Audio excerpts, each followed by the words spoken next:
For our first speaker, we're going to bring in Paul Street. Paul Street, he's a historian, an author, and member of Refuse Fascism and Refuse Fascism editorial board. My apologies, folks.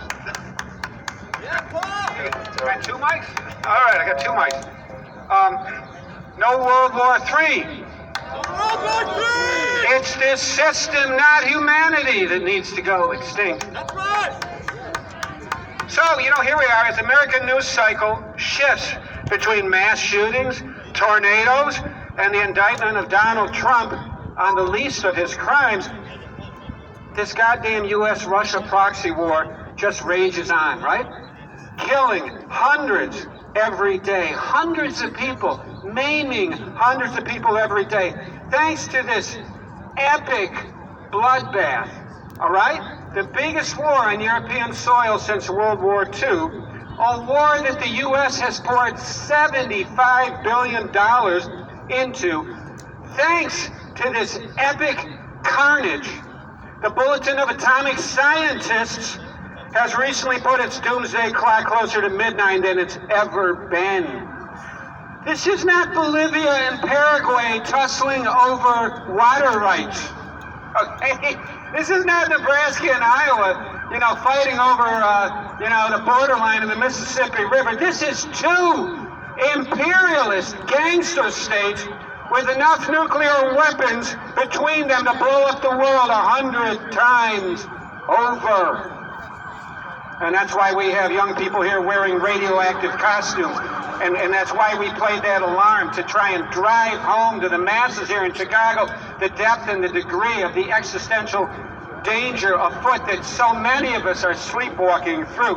Now, the minute we, as actual socialists and communists, and therefore as anti-imperialists, start criticizing the U.S. role in Ukraine, all the flames and fuel that the U.S. is pouring onto that war, the minute we bring that up, some liberal or centrist and even an occasional leftist calls us apologists for Vladimir Putin, and they say we don't support democracy and we don't support the people of Ukraine. Bullshit. Bullshit. Let's get serious. The advanced military hardware intelligence that, quote, our government is pouring into Ukraine is not about advancing democracy. It sure as fuck isn't about helping the Ukrainian people.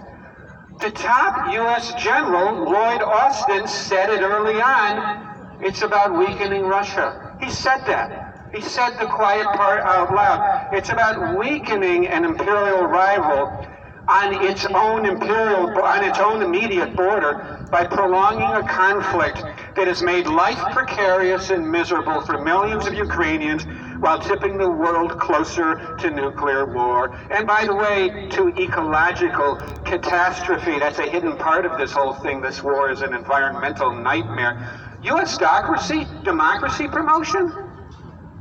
Anybody know any other good jokes? What, like in Saudi Arabia, where the most reactionary, beheading, absolutist government on earth relies on U.S. dollars and weaponry? What, like in the Judeo-fascist apartheid state of Israel, which relies completely on U.S. backing? Like right here at home, where money talks and bullshit walks and women-hating, racist, Christian, white, nationalist, neo-fascism trumps what's left of democracy on a regular basis? Say the chant with me. 1, 2, 3, 4. Slavery, genocide, and war. 5, 6, 7, 8. America was never great. There are some folks who call themselves socialists and anti-imperialists who parrot the language of Putin. They do support the criminal invasion of Ukraine. I call them the RT left. That is not us. We are quite aware that we live in the belly of the beast of the most dangerous and aggressive military superpower, not just in the world now, but in human history. We don't need lectures on U.S. imperialism. At the same time, We don't support other capitalist, imperialist, gangster states just because they aren't America or just because Washington is fighting with them for wealth and power in the world system. So let me say it one more time. We denounce Putin's invasion. And by the way, anyone who thinks that the neo-fascistic Putin regime is some kind of virtuous anti-imperialist force has been drinking way, way too much vodka. But here's the damn thing about all this. Russia's not our primary responsibility. It's not our responsibility. We don't live in Russia. The Russians need to overthrow their own capitalist, imperialist, fascist gangsters. They need to make another Russian revolution. That's right. Our responsibility is to take down our gangsters, our imperialists, our fascists, our ruling class, right here in the USA. And that's right, top dog, #1, aggressive imperialist state in world history. We just, quote-unquote, celebrated the 20th anniversary of the most hideous, notoriously Orwellian, fucked up petro-imperialist invasion of all time. Well, I guess there's some worse. This really our task, and the task of the people of the world, is to take down the whole damn capitalist system. It's the system. This unelected, interrelated dictatorship of capital empire. This system is imperialist by its very nature. That's true whether you're talking about top dog USA, or China, or Russia, or England, or France, or Turkey. But our task here in the USA is to make a real North American socialist revolution. Let us not talk falsely now. Bob Dylan says the hour is getting late.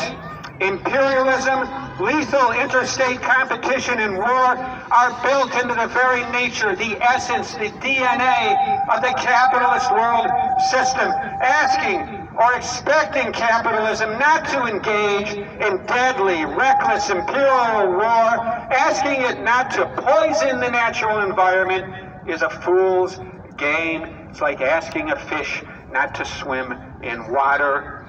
No World War III. It's the system, not humanity, that needs to become extinct. No World War III. It's the System, not humanity, that needs to become extinct. Power to the people. Yeah, that's right.